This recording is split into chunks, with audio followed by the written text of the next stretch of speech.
Get ready, start. I know in some of the states they have started special schools when they felt the need, because in many of the other institutions the scheduled castes were not allowed in those days. At that time, there were many states which had started special schools to cater to the needs of the scheduled castes. Now, when the government is not able to give the reserved vacancies to them, it is very necessary that these technical schools should be started so that the scheduled castes can be made independent and can prosper in this country.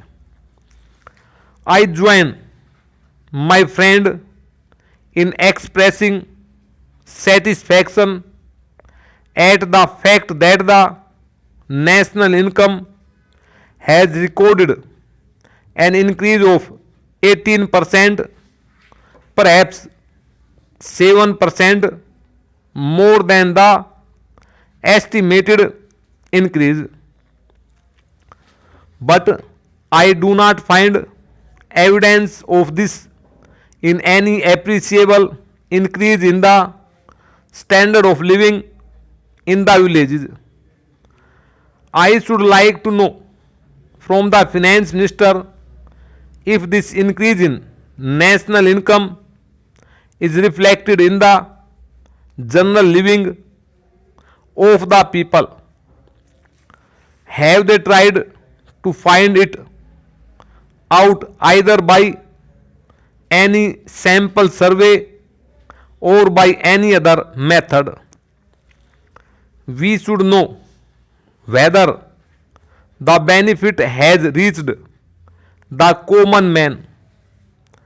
As far as I am concerned, my own experience is that unemployment in the rural areas continues to be as high as it was before, if it has not recorded any increase. One way by which we can gauge this is by the number of persons crowding round public servants or public men for some sort of recommendations to secure jobs. In urban areas, the extent of unemployment is judged by the registrations in the employment exchanges. I do not suppose there is any such device for the rural areas, and I think our experience can be depended upon to some extent for finding out the extent of unemployment.